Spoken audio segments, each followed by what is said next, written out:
No Saber Direito desta semana, Fernanda Pereira da Silva apresenta um curso sobre a justiça penal negocial. A professora aborda crimes empresariais, crimes fiscais e econômicos, o mercado de capitais e o sistema financeiro nacional. Ela também fala sobre a colaboração premiada e não persecução penal, o acordo de leniência e cadeia de custódia das provas. Assista a aula 5.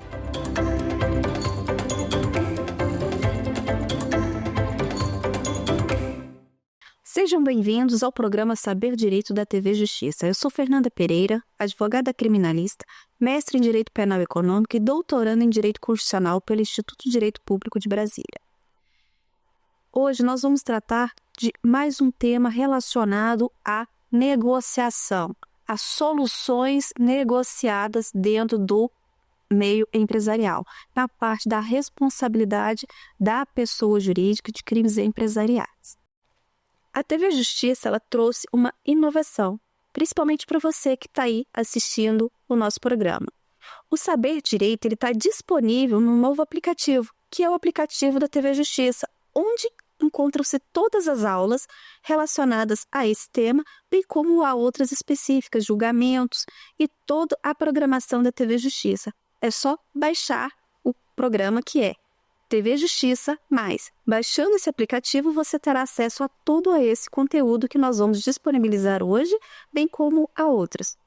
Na aula de hoje, nós vamos tratar do acordo de leniência. Esse é um acordo de negociação da pena em si, mas envolve pessoa jurídica. Somente as pessoas jurídicas, elas têm o direito a fazer um acordo de leniência, principalmente quando envolve atos de corrupção em que a empresa esteja envolvida. Então, o principal ponto é, a empresa ela tem que ter participado desses atos de corrupção.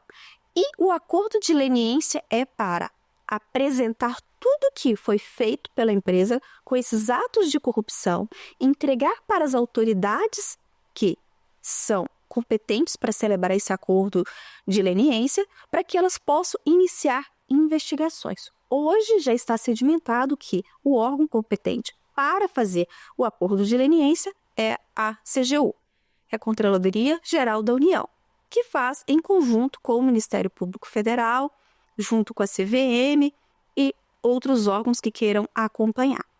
Porém, logo no início da lei, a lei é de 2013, conhecida como Lei Anticorrupção, alguns acordos de leniência foram celebrados pelo Ministério Público Federal. Mas hoje não. Hoje é centralizado pela CGU, podendo ser acompanhado pelos outros órgãos específicos. Dizer que o acordo de leniência vai encobrir os crimes da empresa é totalmente equivocado. O acordo de leniência ele dá a opção para a empresa dela continuar ativa, dela demonstrar que está sendo participativa, apontar os culpados por aqueles atos e aqueles valores que ela recebeu de uma forma indevida ou porque pagou por um ato específico, praticou o crime de corrupção, ela ou lavagem de dinheiro, ela retornará aos cofres públicos. Então, ela terá algumas penas restritivas, como a participação de certames públicos, contratação com poder público e ou contratar com algum tipo de instituição. Além disso, os seus diretores em si, eles não participarão como beneficiários desse acordo. Esse acordo é para a empresa. A pessoa física, ela será direcionada a um acordo de colaboração. Porém, para celebrar o acordo de leniência, há necessidade de um equilíbrio, em que haja cooperação interna para apresentar.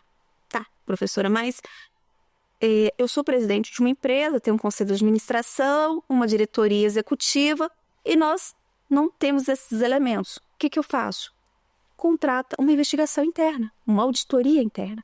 Busque todos os atos específicos e vá galgando, vá de trás para frente, vá fazendo o caminho inverso e leve esse material.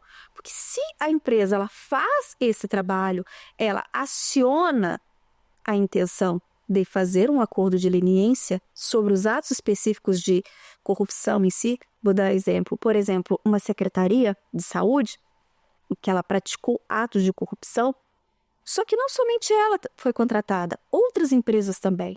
É importante observar quem chega primeiro. A prioridade do acordo de leniência é de quem chega primeiro, de quem expõe o fato primeiro, diferente do acordo de colaboração. Nesse caso específico, um acordo de leniência, a prioridade de quem chega na frente, bem como a aplicação da multa e o estabelecimento de algumas outras restrições. Qual é o objetivo principal dessa lei? Que é a Lei 12.846 de 2013. Inibir os atos de corrupção. Que a empresa em si ela tenha uma governança, um código de ética, um controle interno, um compliance, em que monitora todos os atos em si. Se ela for contratar com a empresa B, ela tem que fazer o compliance com relação à empresa B. Com que essa empresa B ela está se relacionando? Ela tem condenações? Quais são os tipos de atos? Como é a forma com que ela trabalha?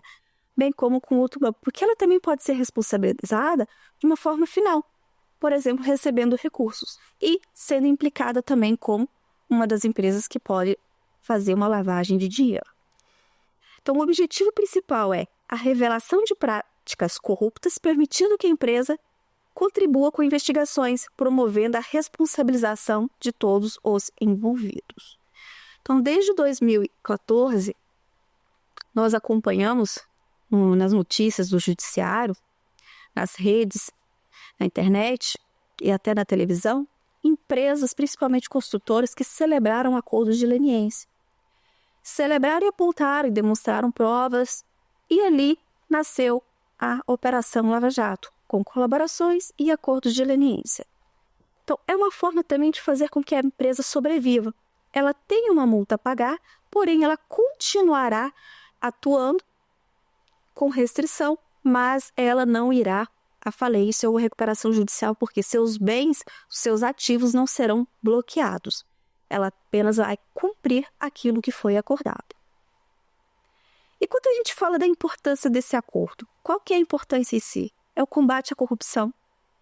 A corrupção não está somente no meio empresarial, e sim no setor público, aonde se, de certa forma, os empresários, para poder receber certos valores, eles se obrigam a dar, a participar, ou agilizar algum pagamento. Ou outros que utilizam isso como uma forma de se dar bem no certame. Então, inicialmente de contratação ou alguma outra vantagem específica, dependendo do nicho e das vantagens financeiras que ela poderá obter.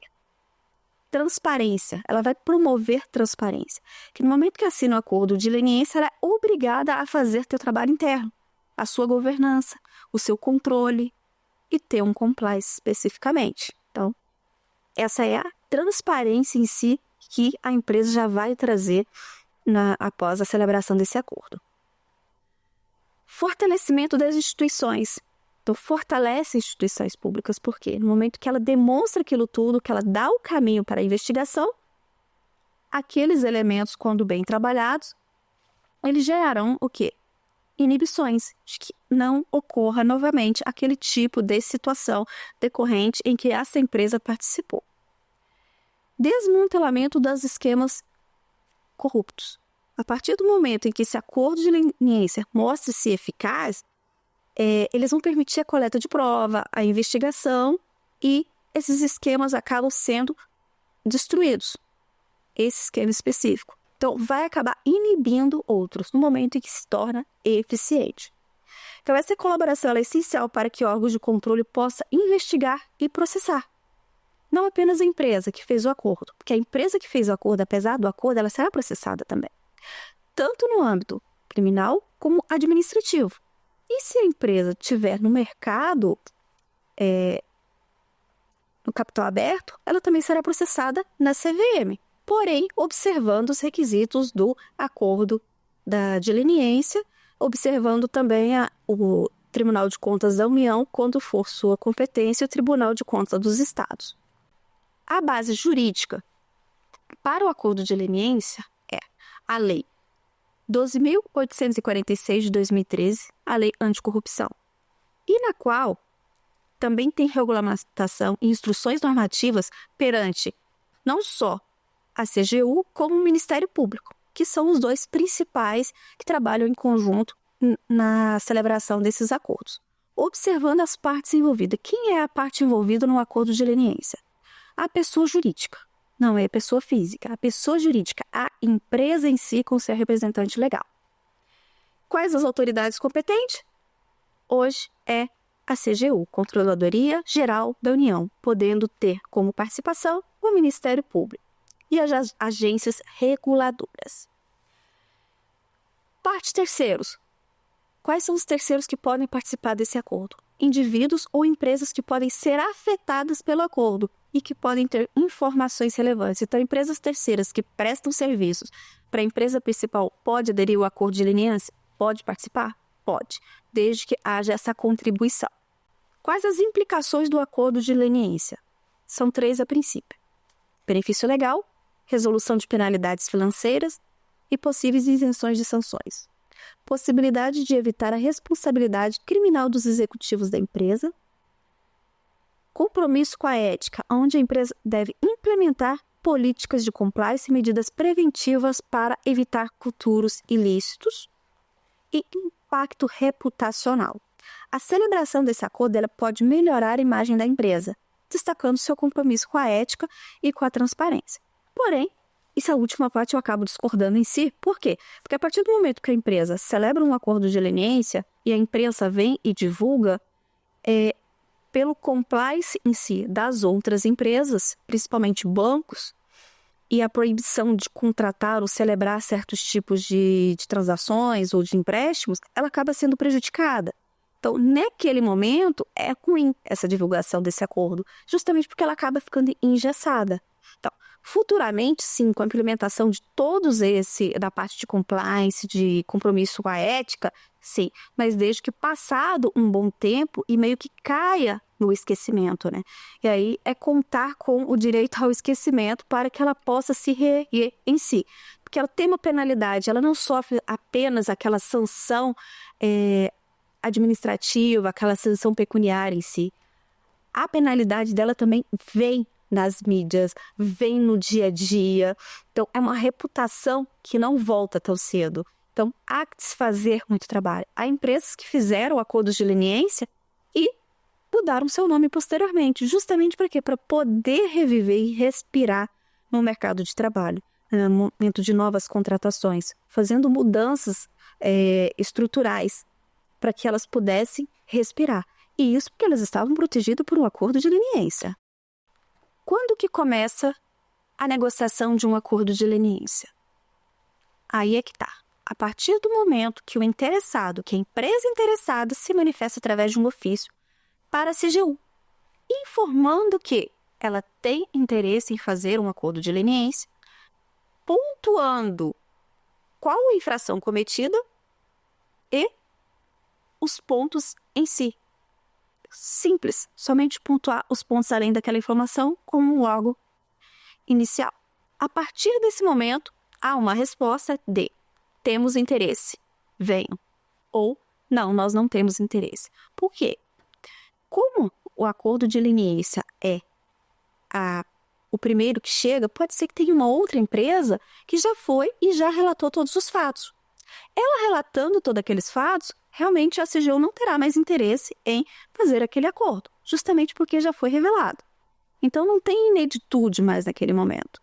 Então ele simplesmente fala, nós não temos interesse e a empresa ela vai buscar outras formas de defesa, ou esperar a ação penal, ou trabalhar de uma outra forma. Então, essa primeira parte interessou.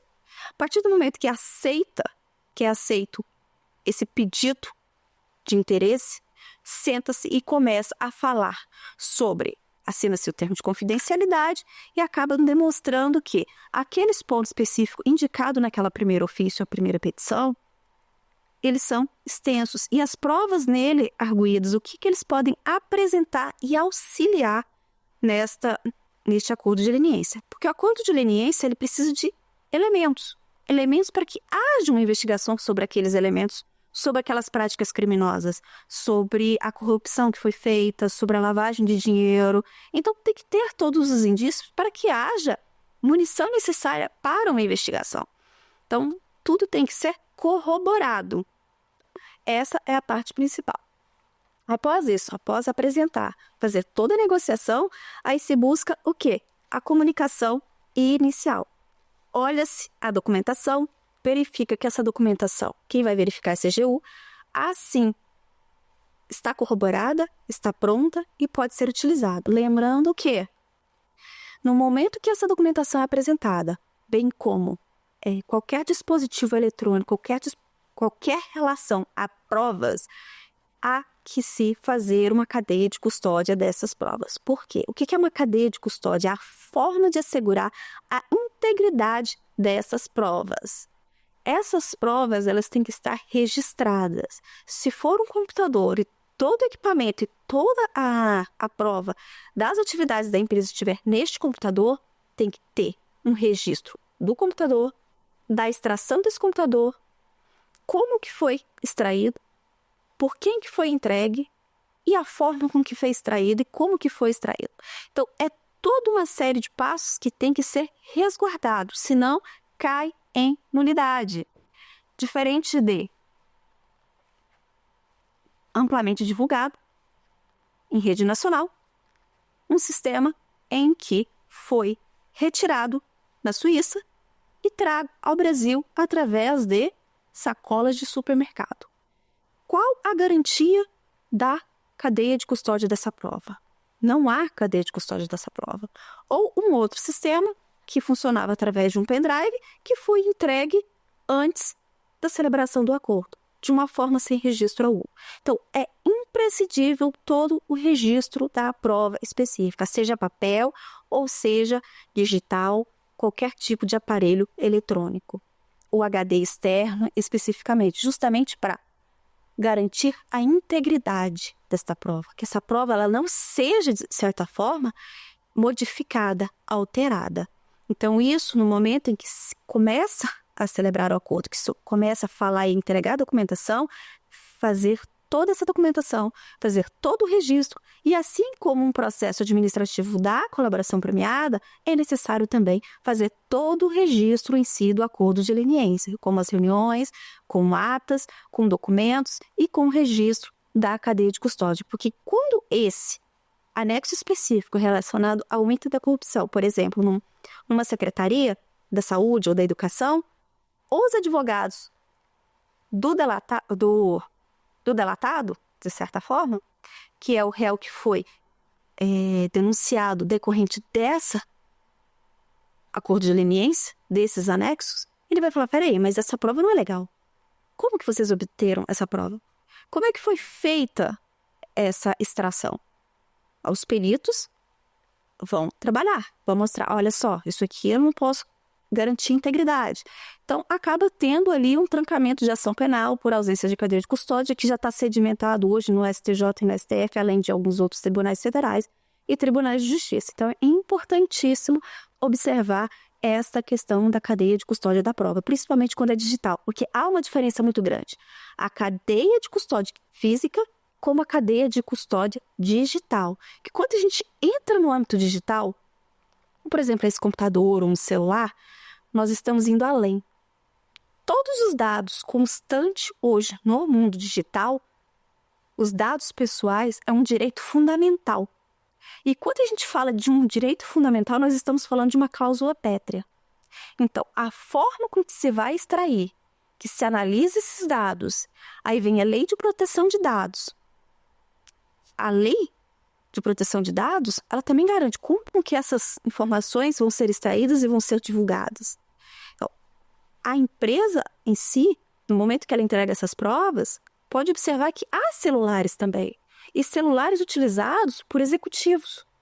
Só que naqueles celulares podem ter sim esses dados pessoais, que hoje é um direito fundamental, dados pessoais digitais. Então, tem que ter um cuidado dobrado em relação a como fazer essa garantia da prova, essa cadeia de custódia da prova. Porque se quebrada, é ausência de justa causa, Justamente por quê? Porque não tem a prova específica. E é um elemento para buscar novas provas para a investigação em si. E aí contamina todo o processo, toda a investigação a ser realizada ou que foi realizada ou também a ação penal específica.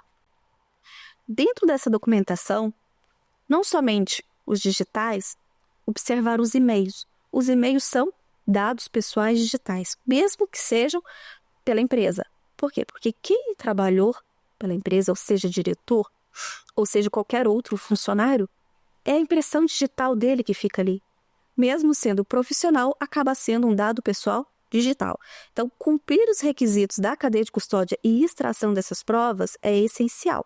Então, após isso tudo, fazer todo esse resguardo da cadeia de custódia, analisar a prova apresentada, se avalia a proposta pela autoridade competente. Então, a CGU, ela apresenta uma proposta e esse processo pode incluir a verificação da integridade e veracidade de todas essas informações e a avaliação da relevância dessa colaboração, do grau de comprometimento.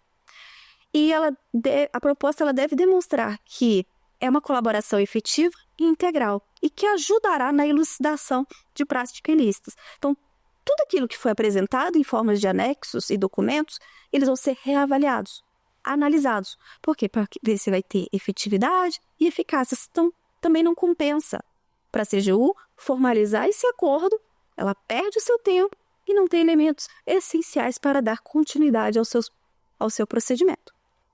Então, dentro da discussão da negociação do acordo, o que se observa? Os termos e condições do acordo, o benefício a serem concedidos à empresa em contrapartida por essa colaboração. Que o acordo de leniência nada mais é que o acordo de colaboração para a pessoa jurídica. Muito importante, flexibilidade. No momento da negociação, tem que ter uma flexibilidade. Justamente para quê? Para que não se declare a nulidade. A flexibilidade tanto nas imposições de restrições e multas e penalidades. Então, não há aquela obrigação de pagamento integral. Não, tem que ser flexível, justamente para dar à empresa aquele respiro, para que ela possa respirar e possa cumprir com o que foi acordado, até porque sua condição daquele momento em diante será totalmente diferente do que já vista. Haja vista que isso pode se tornar público, a imagem dela naquele momento não será boa, haverá os compliances do banco, e hoje o banco utiliza na verdade já utiliza há um bom tempo, o Word Check. Esse Word Check, ele busca em todo o sistema da internet todas as informações, qualquer coisa relacionada àquele CNPJ e até CPF. E mesmo que haja ações em que a empresa ou o réu conste como réu, mas foi absolvido ou foi trancada, o Word Check ele não sabe separar. Ele não vai separar. Ele não faz essa análise em si. Então, consta inúmeras ações. E vários bancos, após observar que o CNPJ ou o CPF está no Word Check, ela vai fazer o quê? Convidar a pessoa a se retirar desse banco. Olha, você está convidado a se retirar. Por quê? Porque nossas regras de compliance não permite. Ou nós não somos obrigados a contratar com você. Ele está errado? Não, não está. Por quê? Porque ele está cumprindo o seu compliance, o seu código de ética também. E muitas vezes de uma forma preventiva. Mesmo sem uma condenação penal, hoje os bancos estão fazendo isso. Inclusive cancelando sem qualquer notificação. Principalmente fora do Brasil. Eles não têm obrigatoriedade nenhuma de comunicar a exclusão da conta, cartão de crédito, qualquer que seja. Qual a base legal para um acordo de leniência? O que a empresa terá de benefício em si? Além da redução das sanções administrativas, das sanções penais, ou até mesmo dos benefícios que ela possa ter. Tudo isso poderá ser analisado, mas primeiro vamos ao critério para a estipulação da pena. Para estipular a pena em si, hoje, o acordo de leniência conduzido pela Controladoria Geral da União, junto com o Ministério Público. E, recentemente, a CVM fez seu primeiro acordo de leniência, junto com a Controladoria Geral da União e o Ministério Público Federal. é em um caso em que eu até citei em outras aulas de uma grande varejista em si, em que houve casos de fraude contábil, inside trader e outros crimes contra a ordem tributária. Então, esse foi o primeiro caso em que a CVM fez um acordo de leniência. Então, vamos lá para a parte principal do acordo que devemos observar no momento da imposição da pena. Imposição, não podemos nem falar imposição no momento do acordo do que entrará como pena especificamente. Devemos observar como critério para estipulação da pena no acordo de leniência, primeiro ponto, a gravidade da infração, a natureza e a gravidade do ato ilícito praticado, se ela é severa, qual o grau, se é alto, se é baixo, quais as implicações. Segundo ponto, o dano causado. Quais foram os danos causados pela prática desses atos ilícitos? A colaboração da empresa. Como que essa empresa está colaborando? Qual a intenção dela colaborar? Apenas entregar alguns documentos? Ou ela faz a sua investigação interna e traz uma investigação pronta dos atos encontrados? Então, a forma com que ela colaborará durante o procedimento em que ela vai apresentar também conta por si para a estipulação dessa pena. E as medidas de compliance? Qual é o projeto que ela está trazendo para estipular dentro da sua governança medidas éticas, de comprometimento, de compliance, onde vem contratações com outras empresas, treinamentos de funcionários, justamente com a lei anticorrupção, pontuando práticas que não são lícitas, os tipos de penalidade, prestando serviço até à comunidade em si. A formalização do acordo de leniência. Estando presente todos os requisitos, estando a parte das penalidades acordada entre o representante da empresa e a CGU, representante do acordo podendo ser junto com o Ministério Público, sim, leva-se ao judiciário. É o poder judiciário que faz a homologação em si.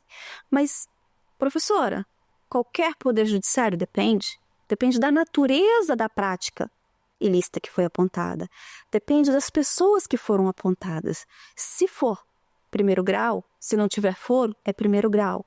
Se a competência é federal, Justiça Federal. Se for estadual, estadual. E se for eleitoral? Se a empresa pratica atos que são crimes eleitorais e estão conexos a crimes comuns, a Justiça Eleitoral. Então, observando a competência da homologação em si. Outro ponto, se há foro de prerrogativa, se um dos delatados no acordo de leniência for, por exemplo, um vereador, ou se for o prefeito, se for um deputado, depende, prefeito e deputado estadual, segundo grau. Se for um deputado federal, vai ser o STF. E se for o governador, o STJ. Então, observar a competência em si para a homologação é primordial, até porque a homologação de um acordo de leniência feito por juiz incompetente, ela não é válida, não tem validade. Para cumprir esse acordo, o que a empresa deve fazer? Primeiramente, cumprir com a parte que ela se obrigou a fazer, seja efetuando o pagamento da multa estipulada, participando das investigações naquilo que lhe for solicitado, contribuindo com informações e implementando o programa de compliance internamente.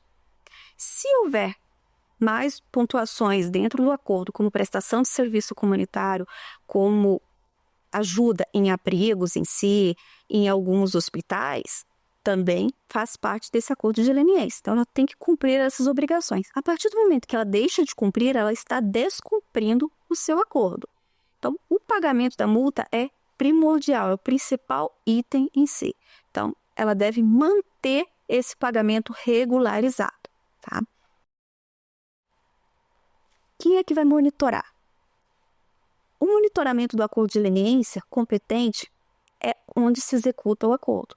Se for homologado pelo juiz de primeiro grau, a execução do acordo será no primeiro grau. E aí sim, há um monitoramento desse acordo de leniência. Podendo o Ministério Público informar esse descumprimento, bem como a CGU, se for o caso específico, né? Quais são os resultados e consequências de um acordo de leniência? A avaliação dos resultados é somente após o cumprimento do acordo. Porque se aparentemente a empresa apresenta documentos específicos e no momento da celebração, não, isso aqui é excelente, nós temos já tudo que precisa, porém no decorrer da investigação, observa-se que a empresa ocultou informações extremamente necessárias e é feita uma reavaliação, houve eficácia e eficiência desse trabalho? Não sabemos. Somente na parte final, após esse cumprimento, após a efetividade em si. E isso inclui o pacto de informações. Então, a empresa ela tem que estar sempre apresentando informações, justamente para auxiliar essas investigações. E as sanções? Caso ela não cumpra, ela poderá enfrentar outras sanções, incluindo a perda de todos os benefícios concedidos. E a possibilidade de novas ações, sejam penais como administrativas. E quando nós falamos penais em si, nós vamos para a parte de improbidade ou ação civil pública, que é mais uma questão civil, mais advindo das questões criminais apontado pela prática da corrupção ali pontuada, haja vista que ela está sendo colaboradora. E no momento que ela é colaboradora, ela aponta quem participou, que são seus diretores, que são seus técnicos, seus funcionários em si. E eles, se não fizeram um acordo de colaboração, eles vão ser processados também. Em 2016, uma construtora celebrou um acordo de leniência com a CGU e o Ministério Público Federal. Essa empresa estava envolvida na Operação Lava Jato. Ali naquele acordo de leniência, ela informou aonde estava toda a parte da informática, todo o seu sistema. Estava em outro país. E não houve um acordo de cooperação para que se retirasse esse equipamento no outro país de uma forma legal. Esse é um exemplo prático e real e que está no noticiário, bem como nas páginas de notícias judiciárias. Então, o que aconteceu nesse caso específico? Foi feito um acordo de leniência pela empresa. O que essa empresa pagou se comprometeu a pagar, foi 2,6 bilhões em multas. Porém, no momento da retirada do equipamento, em que demonstraram todo o pagamento de propina, de caixa 2, evasão de divisa e lavagem de dinheiro, quem foi até o outro país? Foram procuradores federais fazer a retirada desse equipamento, mas não observaram o procedimento. Na cooperação internacional, momento que é necessário, que se requer, por exemplo, o Brasil e Suíça, todo o procedimento tem que passar pelo Ministério da Justiça. Vai para a PGR, da PGR, Ministério da Justiça, que requer na Suíça ao órgão competente essa cooperação internacional. Justamente para quê? Para auxiliá-los nessa retirada. Nesse caso específico, isso não foi feito. Não se propôs, não se solicitou essa cooperação. Então, procuradores brasileiros foram até a Suíça, foram até o local onde estavam os equipamentos, retiraram esses equipamentos, colocaram esses sacolas de supermercados e trouxeram para o Brasil. Nesse momento, a gente observa dois requisitos de nulidade. Primeiro, a prova que estava em outro país entrou para o nosso procedimento judiciário, para o nosso sistema jurídico, sem nenhuma autorização do país em que ela estava custodiada. O país em que ela estava custodiada não autorizou a entrada de autoridades brasileiras e retirada dessa prova, desse bem que estava lá, desse equipamento. E o segundo ponto não houve o registro da cadeia de custódia dessa prova. Então, essa prova, ela não estava regulamentada, registrada. É uma prova que é pobre. Ela não tem garantia de fidelidade, de veracidade. Ela pode muito bem ter sido manipulada. Pode? Pode. Justamente por quê? Porque não tem nenhum registro de como foi extraído. E quem é que deveria ter extraído essa prova? A autoridade suíça. Se houvesse um pedido de cooperação internacional. E não as autoridades brasileiras chegarem lá e fazer a retirada dessa prova. Então, é importantíssimo observar como que as provas do acordo de leniência são custodiadas, como são reguladas, como são preparadas, para não cair nesse mesmo fato específico. E esse acordo de leniência que foi realizado foi questionado. Foi questionado não só por quem fez posteriormente, depois que foi descoberto a forma em que essa prova chegou ao Brasil. Esse sistema chegou ao Brasil. Mas pelos réus delatados que começaram a impugnar essas provas. O sistema específico, a cadeia de custódia dessa prova. E depois que divulgada a forma que trouxe a prova para o Brasil, a própria empresa começou a questionar. Falei, peraí, eu faço um acordo de bilhões, 2,6 bilhões, me comprometo a pagar e pago parte desse acordo. Estou cumprindo severas restrições. Tenho que mudar o nome da empresa para fazer contratos. Vou ficar 5 anos fora do mercado sem contratar com o poder público. E essa prova se torna imprestável por omissão da autoridade brasileira. Alguma coisa está errada. Eu preciso rever esse acordo, como também essas provas. E foi questionar isso no judiciário. E o STF considerou essas provas imprestáveis, tanto para a esfera penal, como para a esfera administrativa e cíveis. Para todas as esferas, justamente porque não houve a cadeia de custódia da prova. E quando a gente fala da prova, não é somente a prova papel, a prova material, mas a prova digital em si. Tudo isso é englobado. Eu acabo defendendo que a cadeia de custódia da prova, ela não é somente no momento que se pega um aparelho ou se faz a apreensão desse aparelho. Ela inicia no início, com o termo de confidencialidade, tanto do acordo de leniência quanto do acordo de colaboração e do acordo de não persecução penal, porque ali se garante a cadeia de custódia das tratativas, dos meios de obtenção de prova, que é isso que é um acordo de colaboração, um acordo de leniência. Um meio de obtenção de prova. Através daquelas provas apresentadas, busca-se outras provas, se investiga. Então tem que estar tudo catalogado justamente para mostrar a legalidade e regularidade do ato específico.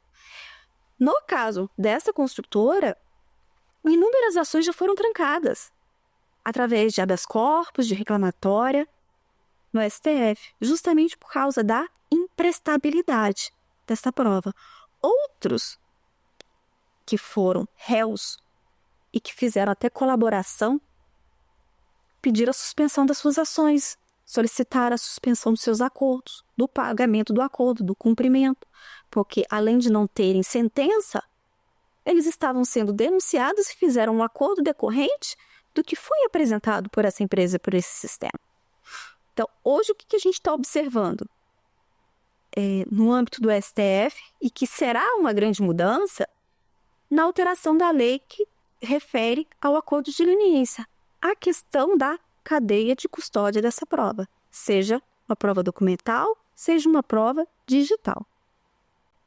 O outro caso específico de grande relevância, que nós ainda não sabemos o resultado, que foi celebrado recentemente, é o acordo de leniência entre uma grande varejista, a CVM, CGU e o Ministério Público.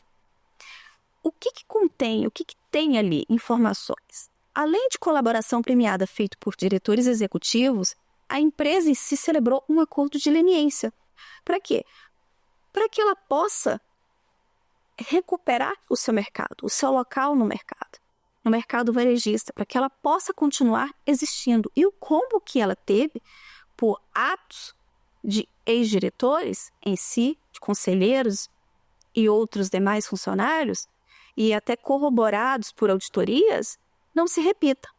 Então, ela se comprometeu, além de pagar as multas aplicadas em si, mas também a se regulamentar internamente, com compliance e o programa de reeducação interna com questões de ética específica.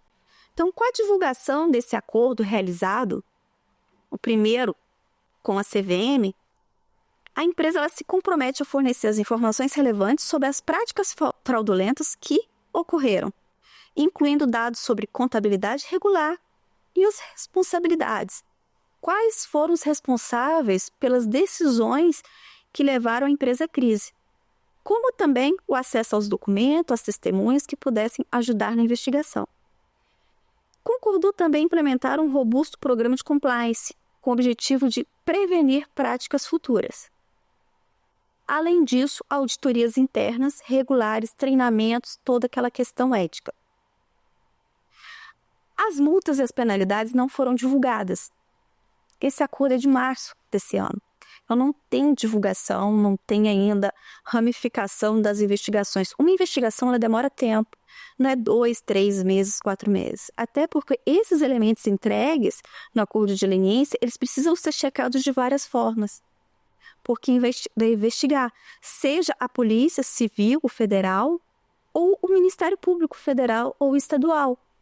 E se tiver foro privilegiado, a mesma coisa. Tem que ter atribuição de função, pedido de cooperação entre os órgãos. Então, é algo que demora um pouco para que se veja um resultado. Então, nós não temos detalhes, não foi divulgado detalhes sobre esses valores específicos. Embora ela tenha acordado em pagar penalidades financeiras que envolvem compensação a investidores e credores, que são inúmeros, e também a grande expectativa, né, é que outras varejistas observem a forma com que esta empresa sofreu esses danos e comece a trabalhar internamente, elaborando estudos mais profundos, fazendo investigações internas, porque ali, nesse momento, não houve nenhuma contratação com o poder público. Porém, a fraude foi totalmente interna em si, mas que lesionou consumidores, fornecedores, acionistas, e é uma empresa que possui um capital social gigantesco e participa e nas quais são sócios nomes de grandes empresas. Grandes empresas possuem parte acionária. Então, envolve o mercado financeiro. Então, é uma prática que busca se inibir, justamente com esse compliance mais robusto e o tratamento e a forma educacional dentro da empresa especificamente. Recapitulando, o acordo de leniência é diverso do acordo de colaboração, apesar de ser a colaboração da pessoa jurídica. No acordo de leniência, a empresa se comprometerá através do seu representante legal a fornecer todos os dados necessários para a investigação dos ilícitos praticados pela empresa. Então, o representante da empresa, ele vai confirmar que ela, sim, participou e foi beneficiada de todos aqueles esquemas fraudulentos, principalmente corrupção. Então, a partir desse momento, a partir da intenção em si, em que se oficia a CGU, se assina um termo de confidencialidade e inicia as tratativas, pontuando e demonstrando os elementos de prova, os elementos de corroboração, é que o acordo vai ser negociado. O titular, hoje, do acordo de leniência é a CGU, que pode ser acompanhado do Ministério Público e da CVM. Para além disso, a forma em que o acordo será celebrado tem que ser novidade. Quem chega na frente faz o acordo de leniência. Além disso, há uma flexibilidade para a negociação. Justamente por quê? Porque essa empresa, no momento que for divulgado que ela celebrou um acordo de leniência, ela vai ter dificuldades no mercado, como até cumprir com as suas obrigações, seja com seus funcionários, com seus fornecedores, e sim, ela tem que ter um tempo para respirar. Até porque, dentro do acordo, ela vai estar restrita a alguns tipos de contratação, como contratação ao poder público. Além do mais, alguns bancos podem se negar a oferecer empréstimos, a aceitar empréstimos ou até as contas bancárias da empresa, porque eles vão puxar pelo sistema de compliance, de todo, na verdade, é internacional, o World Check, e pelo CNPJ, vir todas as ações ao qual ela está respondendo. Celebrar acordo de leniência não significa que a empresa não será processada, apenas reduzirá a sua pena específica. Mas os seus diretores, sim, participarão das ações penais. E as administrativas, sim.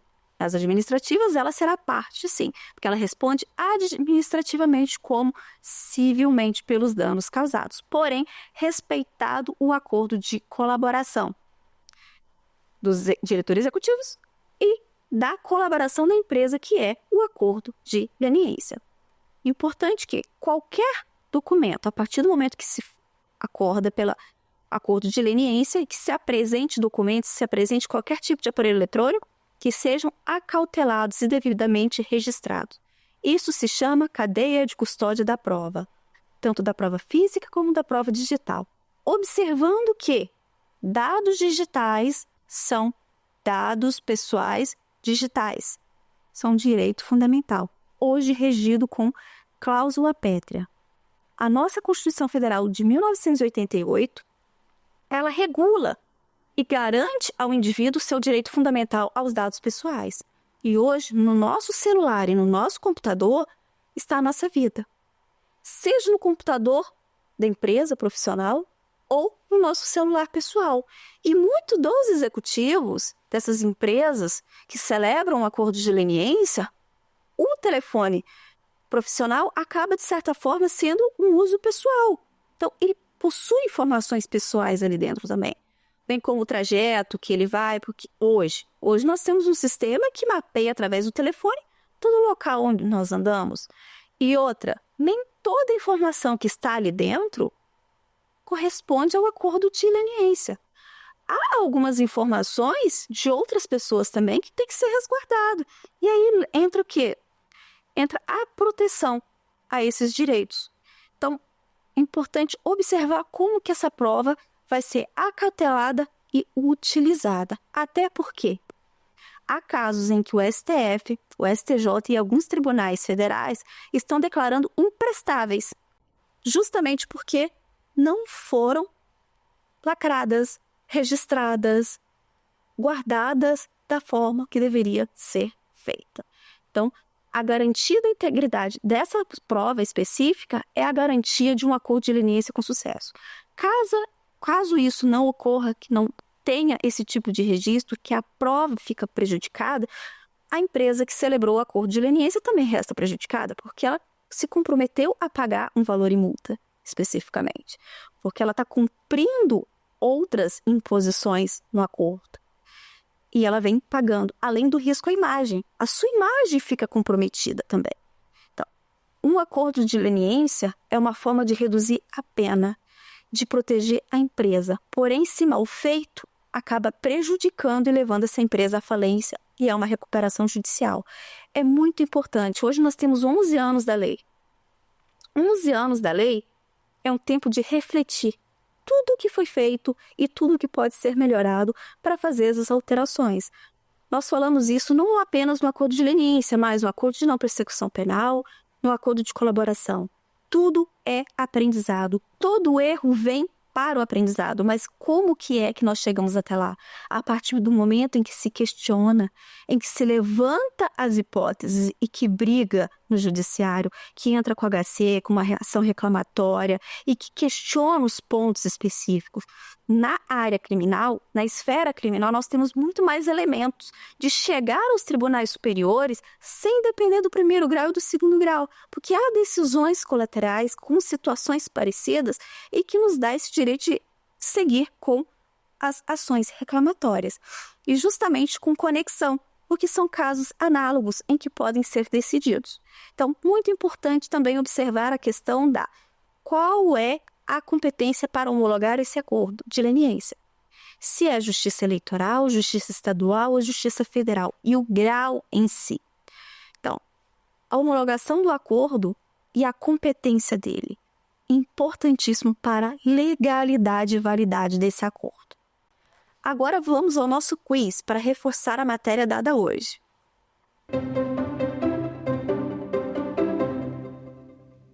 Questão número 1.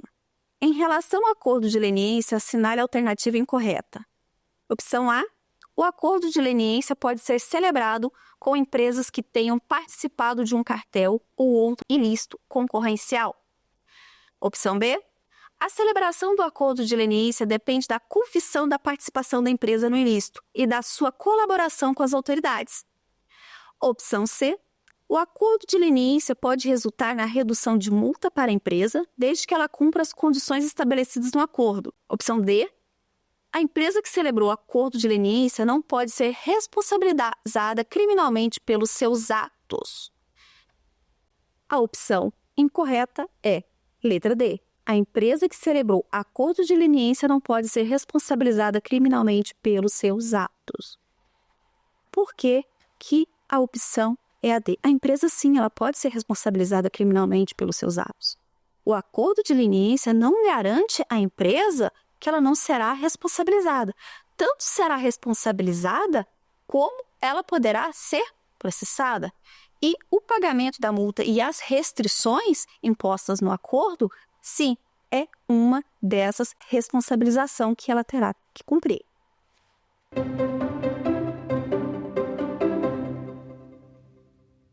Segunda questão. A respeito da cadeia de custódia da prova, assinale a alternativa correta. Opção A. A cadeia de custódia da prova se aplica apenas à prova física, não se aplicando à prova digital. Opção B. A cadeia de custódia da prova não é obrigatória em processos criminais. Opção C. A cadeia de custódia da prova tem por objetivo garantir a autenticidade e integridade da prova. Opção D. A responsabilidade pela guarda e preservação da prova é exclusiva do juiz. A resposta correta é C. A cadeia de custódia da prova tem por objetivo garantir a autenticidade e a integridade da prova. A resposta correta é a C. A cadeia de custódia da prova, seja a prova física, seja a prova digital, ela garante a integralidade, ela garante a legalidade e a regularidade dessa prova. Essa prova, com a cadeia de custódia, ela não poderá ser questionada. Por quê? Porque ela está regulamentada, ela está protegida.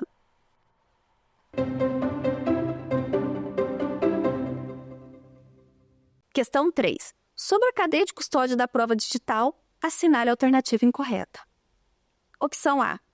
A prova digital exige medidas de segurança específica para garantir sua autenticidade e integridade.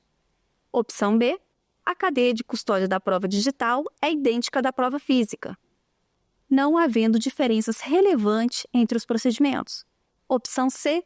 A volatilidade da prova digital torna sua preservação mais complexa, exigindo cuidados especiais. Opção D. A criptografia da prova digital pode ser utilizada como medida para garantir sua confidencialidade.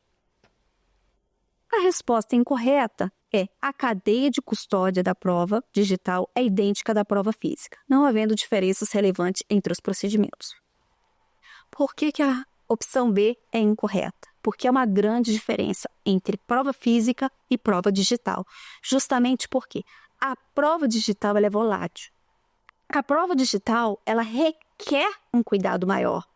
Ela requer uma proteção muito maior. Por quê? Para garantir a sua veracidade, a sua legalidade. Por exemplo, um computador foi apreendido. Como que vai extrair as informações desse computador ou de um celular específico? Quem vai extrair? Como é que ele foi apreendido? Qual o estado que foi? Então, tem que ter tudo registrado, principalmente em relação à extração.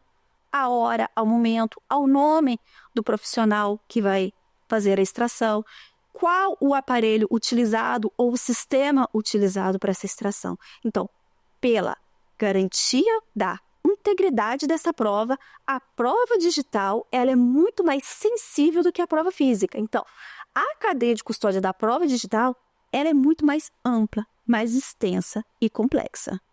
Agradeço a participação de vocês. Um prazer estar com vocês nesta aula.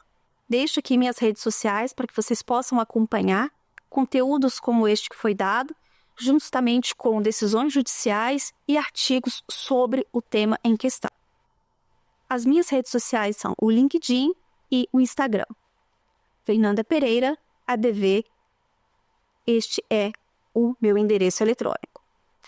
Lembrando, o aplicativo da TV Justiça, o TV Justiça Mais, é hoje o aplicativo que te dá a oportunidade de acessar qualquer programa, bem como todas essas aulas que foram dadas, a qualquer momento do dia e da noite e em qualquer lugar. Principalmente quando você está num trânsito ou você está em algum local que não tem acesso ao computador ou à televisão específica. Então, baixe o aplicativo TV Justiça Mais e tenha acesso a todos esses conteúdos. Muito obrigado. Até mais. Quer dar alguma sugestão de tema para os cursos do Saber Direito? Então mande um e-mail para a gente, saberdireito@stf.jus.br. Você também pode estudar pela internet. Acesse o nosso site radioetvjustiça.jus.br ou pode rever as aulas no canal do YouTube, @Rádio e TV Justiça.